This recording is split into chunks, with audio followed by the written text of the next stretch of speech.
This video will take a look at a model of the life-size male reproductive system.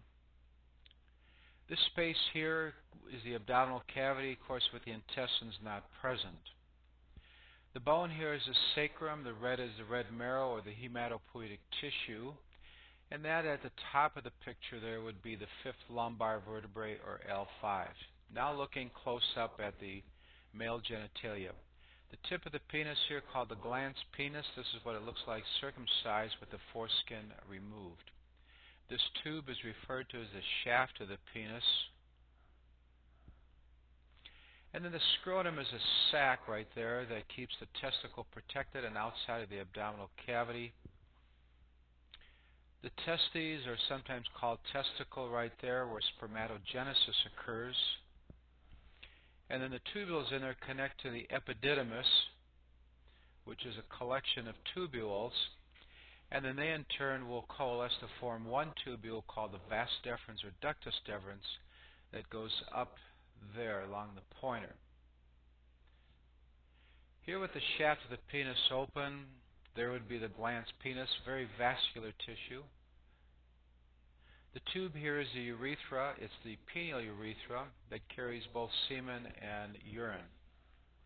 This is erectile tissue, one of the three in the penis, the corpora cavernosa. Now for another part of the model, moving up through the abdominal cavity, here's the spermatic cord, which is a collection of the vas deferens, arteries, veins, and nerves that go up there into the pelvic cavity. And there it continues the vas deferens, though, or the ductus deferens, to the posterior inferior of the urinary bladder. Here's the seminal vesicle opened up that produces enzymes and alkaline buffers for the semen. The prostate gland there, that's about life-size, non-inflamed. The urinary bladder, the exterior of it, other parts of the video will open up to inside of this in a minute. This is the ureter coming from the kidneys that are above and out of the model. The rectum here, the last 6 inches of the large intestine.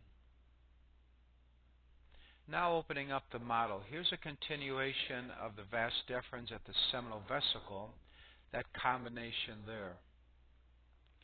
And then they form one tube called the ejaculatory duct right there that goes through the open gland that is the prostate, this purple here that's been cut open.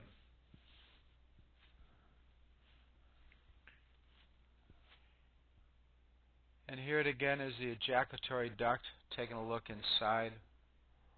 I repeated it.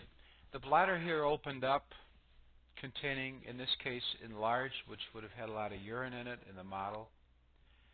This duct here is the urethra, the prostatic urethra, because it goes through the prostate gland and eventually connects to the penile urethra and then exits the body. This is the smooth muscle layer here of the urinary bladder. And that little hole there is an opening to the ureter that goes up into the right kidney. The left one, of course, is gone. It's removed in the model. This whiter area is the trigone area of the bladder, a part that doesn't contract or expand. Blood vessels here, arrows showing the direction of flow. Here's the common iliac artery. And that comes down and bifurcates her to the external iliac artery.